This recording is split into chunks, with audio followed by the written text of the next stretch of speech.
Hey, let's not jump to any conclusions, okay? Now, we've just recently started treatments. It can take a while to see positive results. You don't have to soft pedal this. The treatments aren't working, right? Taya, I know how frustrating this must be for you. But there's still a chance that we can shrink the size of this tumor with continued radiation. Right now is not the time to quit. No, I am not quitting. I will do whatever it takes to get as much time with Daniela as possible. Good. That's what I wanted to hear. So how is Danny handling things? You still haven't told her? Greg, she had such a tough year last year. She is just starting to have a life. She has friends. Look, The last thing I want to do is weigh her down with this, okay? Danielle needs to be prepared for whatever may happen. Yeah. Look, if you're that concerned, the counseling services for cancer patients and their families are excellent. Okay. Excuse me. Yeah. Dr. Evans. Okay. I'll be right there. I'm sorry, I have an emergency. No, I understand. Would it be okay if I just hung out here for a second? I promise not to redecorate your office like I did last time. No, of course, of course. Take as much time as you like. All right. But I do want you to read this. I think it might help. Thanks. Of course. Hey. Yeah. I'll see you at our next appointment. Thanks.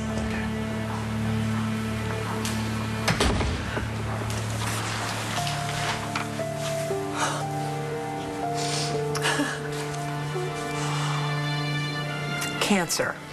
It's your journey. But you don't have to walk it alone. Thanks, Dad, but no one can give me what I want. How about a new car? A new car? You just got me one for my 16th birthday. This one's starting to get dirty. Let's get you a new one. Dad, I don't need a fancy graduation present. Tough luck. I'm gonna get you one anyway. See you later. Dad. I hope you find the answers that you're looking for.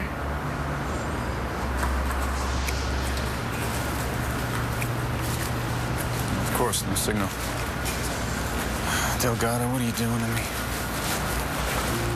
me? Your instinct may be to spare your loved one's pain by choosing not to burden them with your diagnosis. But those who know you best will probably sense that something's wrong.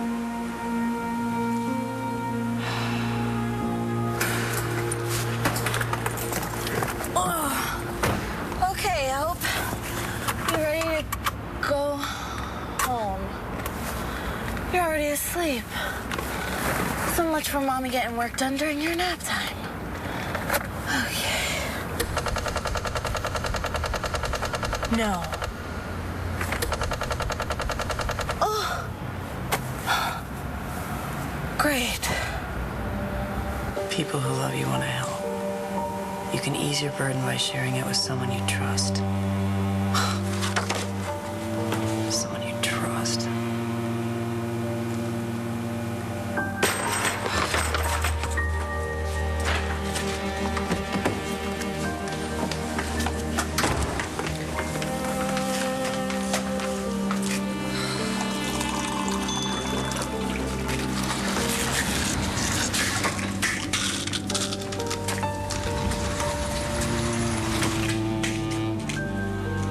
What the hell's the matter with you?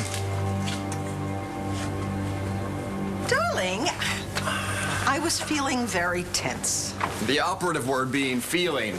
Wait, no, that's not right. Look, my shoulders were really tight, okay? And David was helping me. Achieve serenity. Yeah, what he said. I cannot believe that I had to find out that you were back in town from Charlie. And now I find out you've been spending all of your time in flagrante au natural with Vicky. Well, that's not all I was doing. I was drinking unblessed wine, smoking illegal cigars, and bathing my father in tomato juice. Oh, and did you hear? I got to perform the ceremony bonding Bo and Nora together in holy matrimony. But I gotta say, helping Vicky, that's been my favorite activity so far. Okay, all I want to know is why you were so stressed out in the first place. What, are you kidding? Well, let's take a look at this, shall we? It's called Charlieing. Oh, oh my goodness. Vicky, are you so insecure? Why, these are promo shots for the Urban Renewal Center. Charlie and I are working. Really? Tell me, what exactly are you promoting in this picture? Doesn't look to me like you're working. In fact, it looks a hell of a lot like you're about to kiss him. See, the thing is, Langston, we arrested Marco on good evidence, and we can't just put someone else behind bars unless we can make it stick. But you have my confession. It's right there. Yeah. So what I'm going to do, I'm going to call the commissioner. Rhoda, you want to pull the evidence file? You, just sit tight. We'll be back in a minute.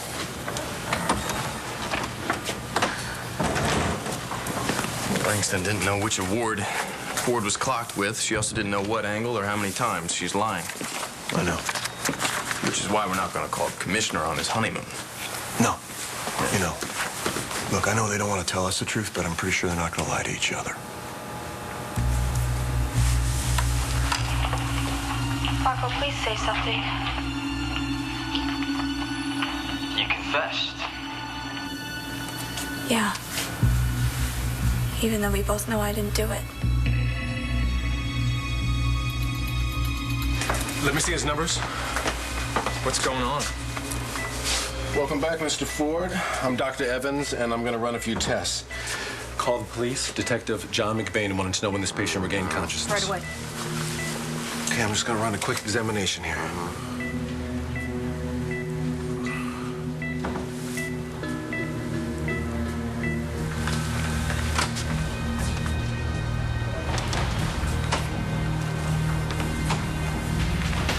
Excuse me. Have you seen this man?